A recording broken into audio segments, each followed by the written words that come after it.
creatively speaking, WWE might be in its lowest point since the god-awful days of the mid-90s, because people are just leaving in droves. It's hard to get invested in the show. I've stopped watching on a weekly basis. I'm just am keeping up through posts on Squared Circle and other outlets that keep up with that kind of thing. But the one thing that does stay relatively common is that the quality of wrestling is still usually pretty good, especially on the pay-per-views. Not counting the ones that happen in Saudi Arabia, because those are usually shit. There's like 3 matches on there that should have been negative stars. Yeah. But we have Stomping Grounds, a brand new pay-per-view concept, the special gimmick of which is it's got a boot in the logo. That's what makes it special. It's about as gimmicky as Great Balls of Fire. Yeah. The fact that they didn't do anything with the stage on that one, like light something on fire or something. Was Kane even there? I don't remember. The missed opportunities with this company, I swear to fucking God. Anyway, so with that out of the way, this is Stomping Grounds, and we're the Haymakers. Hello, I'm Nikki V, and I'm joined by Voice of Reason. Hello. And Kanako the Squirrel. 72 days till all out. It can't come soon enough. Yep. Meanwhile, Fight for the Fallen and Fighter Fest are both free to stream on BR. Bleacher Report Live. Yeah, so and I think they're going to be $10 for people outside of the US on Fight TV. Okay. Yeah, that's pretty good. Sounds fun. Which honestly isn't that bad. Like $10 for a what's going to be a really good pay-per-view. Yeah. All right. And then there's this. Probably not a very good pay-per-view, although there's a couple matches in here that are going to be good. Joe Ricochet's going to be fucking killer. Yeah.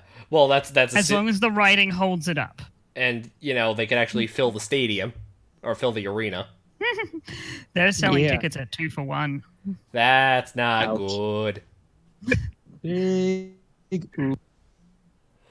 Okay, yep. We got 9 matches on the card. We're just gonna blast through them, because we kind of they're kind of half-assing it. We're gonna hype. Sorry, what?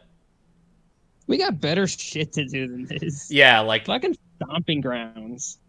Yeah, like moving and stuff. So anyway, yeah. Oh, you're also moving. Yeah, I got another month and a half before I move. Mm-hmm. Actually, I'm moving sometime by the end of the year. I'm not sure when. Okay. But anyway, 9 matches. Let's just run through them and just give our predictions. So, starting off, more than likely, this will either kick off the show or be on the pre-show. Daniel Bryan and Eric Rowan, the Eco Bros, taking on Heavy Machinery. The one guy who could actually call Tacoma, Washington his stomping grounds is on the pre-show. What the fuck are they doing with these names? Well, we don't have the pre-show yet. Oh. Yeah. So far, we have no pre-show. Yeah. It's likely. It's either this the Cruiserweight match, and this involves Heavy Machinery, who were built for main event. Leave them alone. They just want to lift weights and eat steaks. As much as I love Otis and Tucker, like, you can't deny they're kind of just there. Honestly, if the wild card rule wasn't a thing, we might get to know him a little better. The Omni-Shane. Anyway, I'm taking the eco-terrorists again.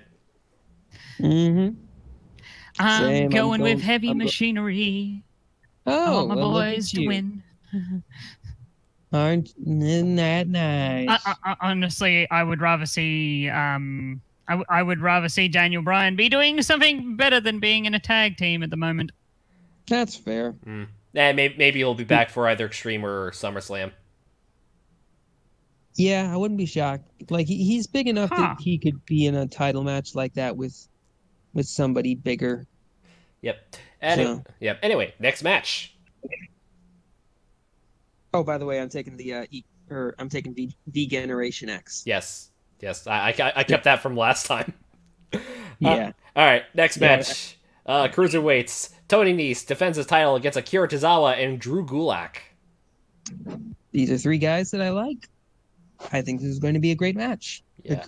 Like the cruiserweight title matches on the pay-per-views are usually a guaranteed 3.5 to 4 stars. Yes. Like I'm gonna have to go back and check on that to make sure I'm not pulling numbers out of my ass. But I think they've got a good streak going of quality pay-per-view matches. Mm-hmm. And they've been doing all right. Yeah, and these three in particular are three of my favorites who are still on 205. So, plus, is Gulak still heel? I believe he is. I have not watched 205 lately. Yeah, me neither. Well, either way, they need some heels. Mm-hmm. And they've got a butt ton of faces. So, especially since I think they turned Brian Kendrick back face, since he's looking like he looks like it's literally 2003 again. It's staggering. Like clean, this dude has found, like clean this shaven. Dude has found the fountain of youth. Like he's clean shaven again, and it looks like he could be partnering with Paul London. Yeah, either Paul London or freaking Ezekiel Jackson. Oh. Anyway, I'm sticking with my boy Tony Nese. Mm-hmm. I think they'll go ahead and take the title off of him. He's held it. He's held it since WrestleMania. Really been moving the needle as much as I've been. I have been keeping track of a little bit, at least in terms of the ratings of the show, as like where they are in the on the network. Mm-hmm. And Neeson moving the needle all that much. People like Gulak. I feel like they probably should have put the title on him last year, but yeah, he's still entertaining. So I'm gonna say they put the title on Gulak. Okay, Kanako.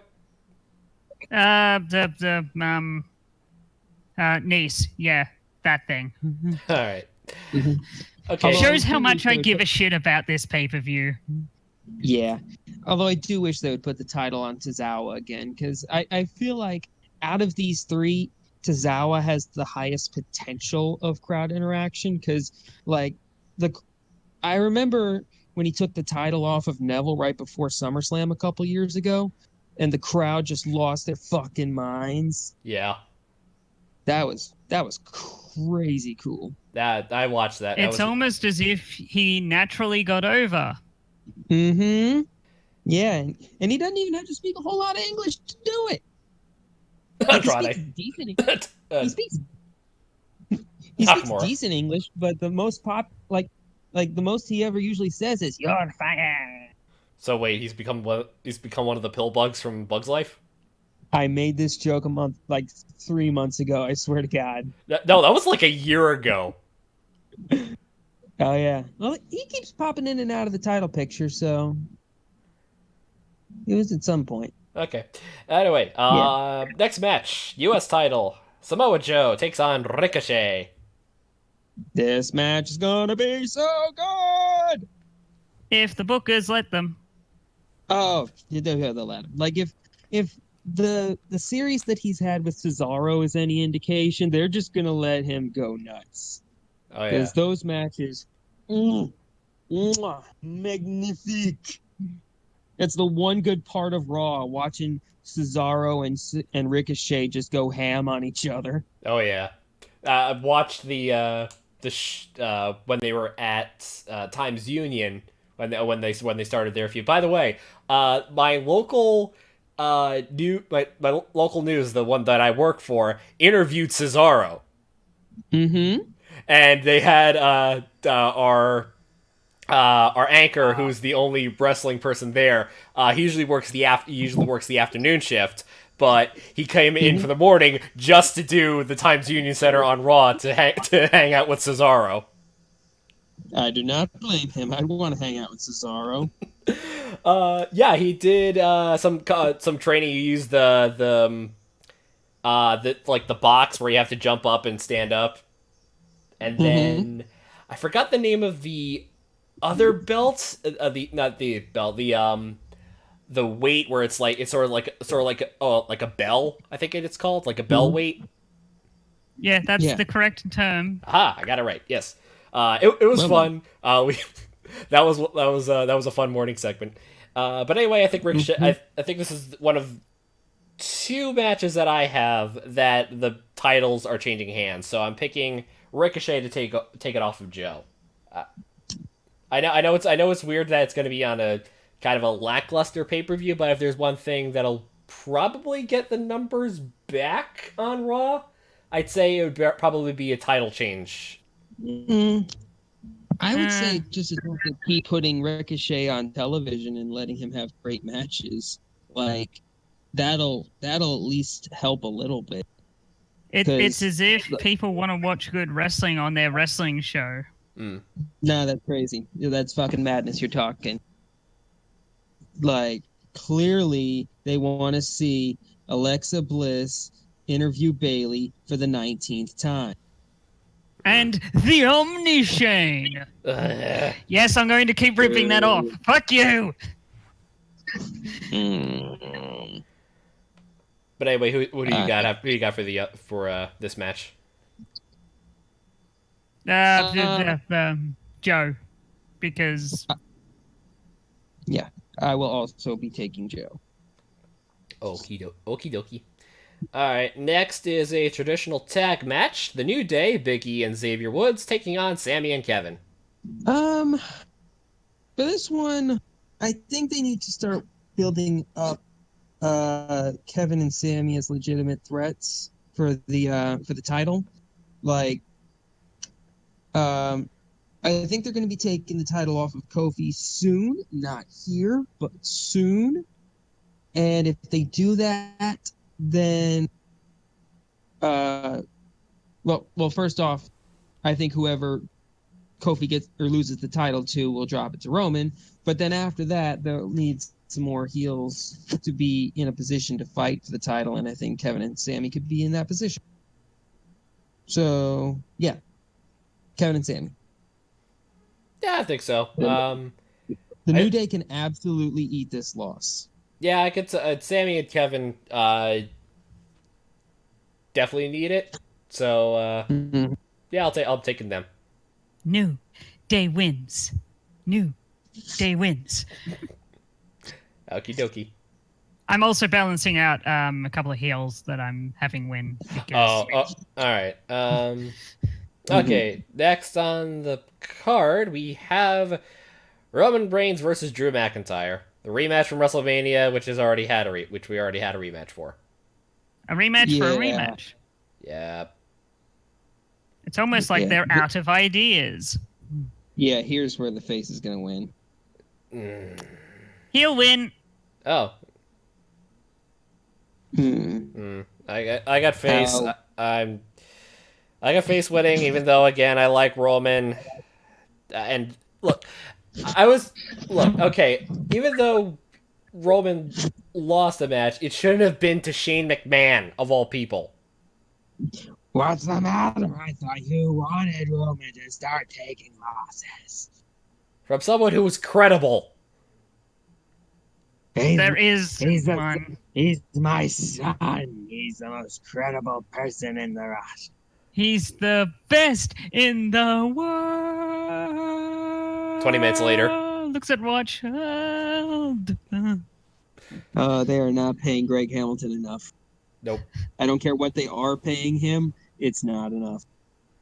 They're not paying anyone enough. Well, apparently there's a bill in California, I think it is, that has to have like all sport I think it's like all sport event, like all sports people, or like have have something involving like independent contractors. They have to have health insurance, otherwise they can't do work there. I forgot the exact contents of the bill, but it could put WWE in jeopardy of actually performing in California ever again. Oh dear. Yeah, so and we all know how Vince utterly despises unions. Yeah, so Yeah, I think that's partly why. Well, no, the New Jersey thing was because of gambling. Wait, what about gambling? Oh no, wait, you think about New Jersey? Yeah, why they didn't go to New Jersey. Yeah, because it's not a sport. It's all predetermined. That's why they had to. Right. They said, oh no, everything is predetermined and fake, so it's not technically a sport. Mm-hmm. Even though now just announced, WWE is now having its own category at the ESPYs this year. Yeah. Oh, and don't forget that they have to listen to the Wrestling and Boxing Commission in certain states. Right. Mm-hmm. So yeah, picking reigns. It's almost as if it's an athletic sport. All right, next match: Raw Women's Title, Becky versus Lacey. Becky. Yeah, I got Becky. She needs a better opponent. As much as this feud got tired fast. You know what? As much as we keep giving them shit over like thrusting Charlotte into the title picture again, at least Charlotte was credible. Yeah.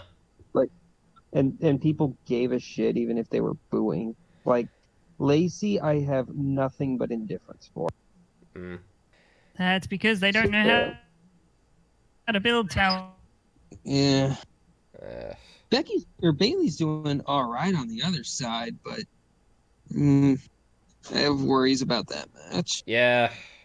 Speaking of which, all right, next match: SmackDown Women, Bayley versus Alexa Bliss. Asuka's gonna win.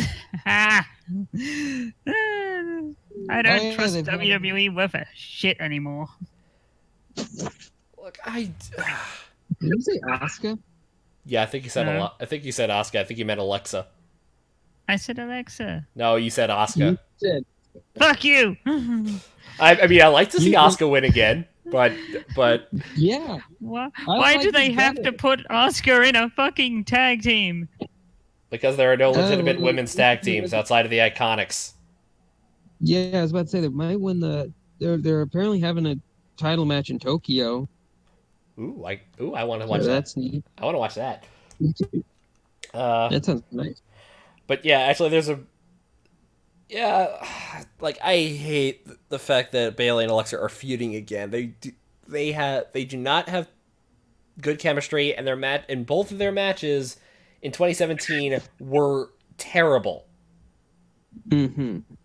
In fact, I'd probably label Alexa Bliss versus Bayley at Extreme Rules the worst match of 2017. That match killed Bayley. Yeah. Like, no hyperbole. That match just halted her career to a stop. And quite frankly, I'm amazed that they've been able to get her back to this point. But they are really tempting fate on this one. Yeah. Like, I have no belief that they're gonna like maintain it, especially given how there's a bunch. Like, it's kind of the same with the cruiserweight title. The SmackDown women's scene has a lot of faces, so it wouldn't shock me if they put a heel on top, which means they put the title on fucking Alexa again. Okay, there is one possible shining ray of hope in this situation. Mm-hmm. If Alexa wins, she might end up dropping it to Nikki Cross. That's a story, at least. Yeah. I know. They are doing stuff with Alexa and Nikki Cross, and that's good. But oh man, that just gives me pause to worry that they're going to do the same thing to Nikki that they did with Bayley. I have no faith in this company anymore. No, I do not. I don't have like it's getting really hard to watch Raw and SmackDown, even though SmackDown is technically the better show. Is there any difference between the shows anymore? No, it's a recap show now. That's what's pissing me off. Yeah, pretty much. They're just pretty much playing the best parts of Raw on SmackDown. I guess that does, by that logic, make SmackDown the better show, but yeah, like everyone deserves. Like, where the fuck is Aleister Black? Cutting promos. Doing shitty promos. Where the fuck is Buddy Murphy? I don't know. I don't know. Disappeared off the face of the earth. Fuck is Ali? Once again, face, earth, gone. Where the fuck is Cedric Alexander? Face Earth. Where the fuck is EC3? Getting his ass kicked. Getting his ass kicked and having to deal with the 24/7 title bullshit. Yep. Yep. When the 24/7 is arguably the best part of the show, you've reached rock fucking bottom. Yeah. Like that should be the 24 title should be like the little bit of icing or the cherry on top of the delicious cake, not the entire fucking cake. Let me rephrase. You've hit rock bottom and are furiously scratching with your fingernails to go deeper. Yeah, at this point, because you're convinced you'll find oil, but you're only about to hit the center of the earth. Yeah, I'm surprised they haven't hit the mantle yet. Mm-hmm. Anyway, next match, we're all taking Alexa. Okay, next match. Sorry, Bayley. Next match, Universal title, Rollins versus Corbin. I do not trust the pull of the Corbin black hole of mediocrity. The booking is shit. There is nothing that will make me happy. So I'm going to pick Corbin to win this so I can put WWE behind the shed and pull the fucking trigger. That would pretty much be the breaking point. Yeah, if they put the title on Corbin, that's it. They've jumped the shark. They have jumped so far over the shark that they have reached exit velocity. Yeah. And are careening into space. At that point, if they put the title on Corbin, I will stop watching.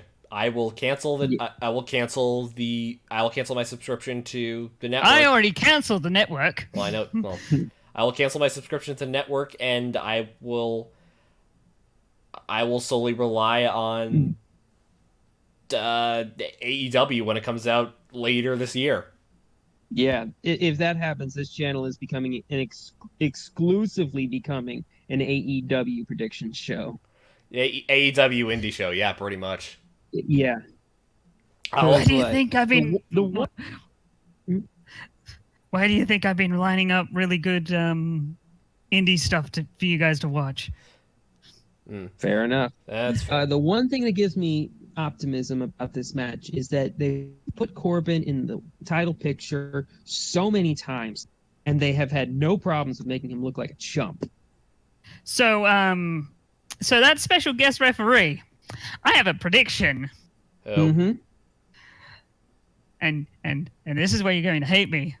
But ladies and gentlemen, the reigning and defending undisputed champion of the world. Okay, that being said, Brock Lesnar. Okay, that might actually be interesting, though.